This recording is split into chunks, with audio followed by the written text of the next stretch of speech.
अहद करो कि ये मुल्क हमारा है, हम इसी के लिए हैं और इसकी बुनियादी तकदीर हमारे आवाज़ के बिना अधूरी है।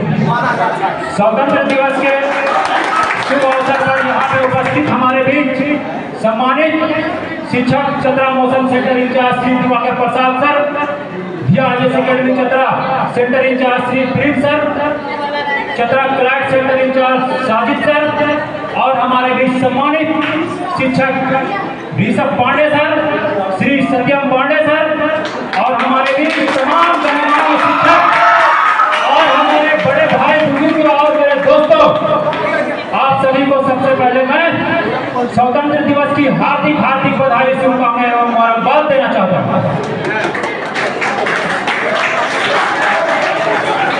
दिल हमारा एक है, एक ही है हमारी जान, हिंदुस्तान हमारा है, हिंदुस्तान हमारा है इसकी शान, जान लुटा देंगे वतन पे, जान लुटा देंगे वतन पे, हो जाएंगे कुर्बान, इसीलिए हम कहते हैं हमारा भारत है महान। हिंदुस्तान में आजादी की क्या स्थिति है, इसकी मूल्यांकन होना बहुत जरूरी है। आज प्रेम के त्योहार मनाते हुए यहाँ पे हम लोग के बीच प्यार और ईमानदारी अपने देश के प्रति क्या है और क्या होनी चाहिए, इसकी भी मूल्यांकन होना बहुत जरूरी है। हिंदुस्तान में अगर हम आजादी को याद कर रहे हैं, यानी उस दिन को याद कर रहे हैं 15 अगस्त 1947 ईस्वी, जिस दिन हमारा भारत देश अंग्रेजों की गुलामियों से आजाद हुआ और उसकी नापाक साजिशों से दूर हुआ, तो हमें यह भी जानना पड़ेगा कि यह आजादी हमको कैसे मिली है। हिंदी का एक मशहूर गाना है, ओ परदेसी यह बात न पूछ कैसे कैसे हम आजाद हुए, ओ परदेसी यह बात न पूछ कैसे कैसे हम आजाद हुए, किन्नों माँ की गोद लुट गई, किन्नों घर बर्बाद हुए। ये आजादी मुंह से बोल देने से नहीं मिली है, यह आजादी व्हाट्सएप में डीपी लगाने से नहीं मिली है, यह आजादी पोस्ट करने से नहीं मिली है, यह आजादी इंस्टा में रील बनाकर डालने से नहीं मिली है। साथियों, हमें और हमारे देश को ब्रिटिश के शासक से आजादी आसानी से नहीं मिली है। भारत की आजादी दिलाने के लिए हमारे क्रांतिकारी सेनानियों ने अपनी जानों को कुर्बान दिया है, जैसे कि महात्मा गांधी, सुभाष चंद्र बोस, मंगल पांडे, मौलाना अबुल कलाम आजाद, डॉक्टर इकबाल नैयर, अशफाकुल्लाह खां, भगत सिंह जैसे अनेकों सेनानियों ने हमारी आजादी दिलाने में अपना योगदान दिया है। मैं उन सभी स्वतंत्र सेनानियों को सलामी देना चाहता हूँ। आप सभी लोग भगत सिंह को तो जानते ही होंगे। भगत सिंह जिन्हें शहीद आजम कहा गया है, जब वो अपने कॉलेज में पढ़ते थे तो वो अपने कॉलेज के एक बेहतरीन स्टूडेंट, अगर वो चाहते तो टाई और बेल्ट लगाकर हैंडसम बन के अंग्रेजों के सामने good morning, good afternoon, good evening, good night करके एक अच्छी नौकरी दे करके और अपनी जिंदगी को बिता सकते थे। लेकिन उन्होंने कहा कि जिस देश का नागरिक गुलाम है, उस देश की नौजवान अपनी कैरियर के ऊपर ध्यान नहीं देता है, अपनी कैरियर को दांव में लगा करके उस देश को आजाद कराने का काम करता है। अशफाकुल्लाह खां को अंग्रेजों ने एक दफा नहीं, दो दफा नहीं, हजारों हजार दफा कहा कि आप एक बार सिर्फ माफीनामा लिख दीजिए, आपको फांसी के फंदे से मुक्त कर दिया जाएगा। लेकिन अशफाकुल्लाह खां ने फांसी को चूमना पसंद किया, अपने देश के प्रति फरमाइश करना पसंद नहीं किया। वो लाख जुल्म मगर बद्दुआ नहीं देंगे, वो लाख जुल्म मगर बद्दुआ नहीं देंगे, जमीन माँ है, जमीन को दगा नहीं देंगे। राहत इंदौर साहब का एक शायर मुझे याद आ रहा है।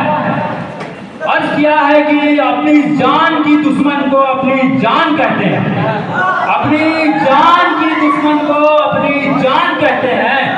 हिंदुस्तान की इसी मिट्टी, मोहब्बत की इसी मिट्टी को हिंदुस्तान कहते हैं।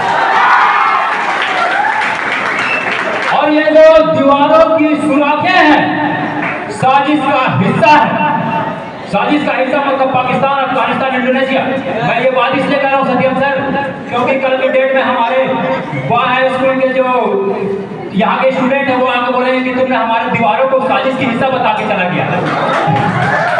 मोहब्बत की इसी मिट्टी को हिंदुस्तान कहते हैं, और ये जो दीवारों की सुराखें हैं साजिश का हिस्सा है, मगर हम इसको अपने घर के रोशनदान कहते हैं। आजादी आजादी का असली मतलब वही समझ सकता है जिसने कभी गुलामी की। अरे हम तो बड़े सौभाग्यशाली है साहब कि हमने स्वतंत्र भारत में जन्म लिया।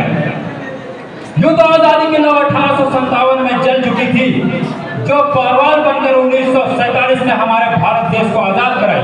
प्राचीन, मध्यकालीन और वर्तमान भारत के उदाहरणों से स्पष्ट करना चाहता हूँ, जब हम फिरंगियों के फेरे में फंस गए थे, एक रंग बसंती चोला की आवाज टोलों की टोलों से उमड़ आती थी, और उनके जोश में इनकलाब जिंदाबाद के नारे से 5-5 डिग्री का तूफान अंग्रेजी शासकों के जड़ों को हिला देते। लोग मर जाते थे, मिट जाते थे, फांसी चढ़ जाते थे, वो भी अपने देश के प्रति देशभक्ति साबित कर रहे थे, क्योंकि उस दौर की देशभक्ति कसौटी थी। उसके बाद 62, 65, 71 के युद्ध में अपने सुहाग गवा देने वाली औरतें कि ये हालात हो जाती थी। प्यार भी भरपूर गया, मांग की सिंदूर गया, नन्हे नौहालों की लंगोटियां गई, छोटी छोटी बेटियों की चिनौटियां गई, बाप की कमाई गई, भाई की पढ़ाई गई। और यूं तो पता नहीं चला साहब, एक ऐसा विस्फोट हुआ कि सारी की सारी बोटियां ही चली गई, और वो आपके लिए तो एक आदमी मरा है साहब, कि तुम मेरे घर की तो रोटियां ही चली गई। मैं जब बोलना शुरू किया था तो एक बात कहा था, हिंदुस्तान में आजादी की क्या स्थिति है इसकी मूल्यांकन करना बहुत जरूरी है। लेकिन हैरत इस बात की है कि किसी ने यह सोच कर कि किसी की बेटी की आबरू लूट ली, कि मैंने फला धर्म की बेटी की आबरू लूटी है, तो याद रखना आबरू लूटने वाले वो भारत की बेटी है, तुमने भारत की आबरू लूटी। कहाँ नहीं है, किस गली में नहीं है। एक बोतल क्यों ना वो दूध हो, और एक बोतल दूध ही क्या पूरे के पूरे 1 ग्राम दूध क्यों ना हो, पूरे 1 ग्राम ही क्या पूरे के पूरे 4 ग्राम दूध के रुआबजे का शरबत ही क्यों ना हो। उस दूध के रुआबजे के शरबत को बर्बाद करने के लिए 1 लीटर तेजाब की जरूरत नहीं है, 1 बूंद काफी है।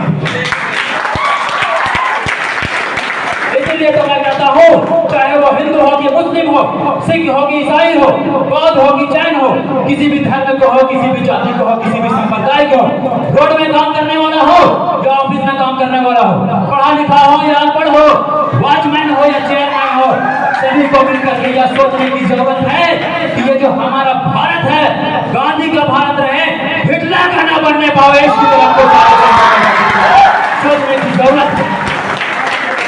इसलिए मैं अल्लामा इकबाल को हकनामा याद करता हूँ, उन्होंने एक शायर कहा, सारे जहां से अच्छा ये हिंदुस्तान हमारा, हिंदी है हम वतन है, ये गुलसिता हमारा, और एक लाइन जो उसकी आखिरी है, हिंदी है हम वतन है, ये गुलसिता हमारा, आपस में बैठ रखना ये मजहब नहीं सिखाता।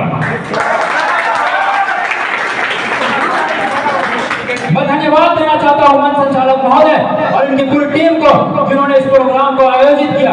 अगर इस चिराग को जो आपने आज जलाया है, आज हम लोगों के बीच तिरंगा यहाँ पे खुशी से जमा होकर के हम फहरा रहे हैं, लेकिन अफसोस इस बात की है इस भारत में कि आज एक नन्हा बच्चा फुटपाथ में खड़ा होकर के तिरंगे को लहरा होगा, लेकिन वो अपनी भूख के लिए तिरंगे को बेचने से मजबूर हो गया। इस चीज को मिटाना और बदलना होगा। दिख रहा हूं मैं अंजाम जिसका कल आगाज आएगा, दिख रहा हूं मैं अंजाम जिसका कल आगाज आएगा, मेरे लहू का हर एक कतरा इनकलाब लाएगा। मैं रहूं या ना रहूं, पर ये मेरा वादा है, मेरे बाद मेरे वतन में मरने वाले भी सैलाब आएगा।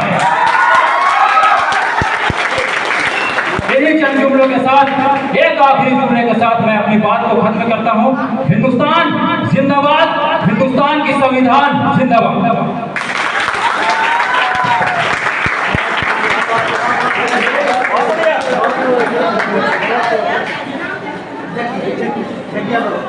God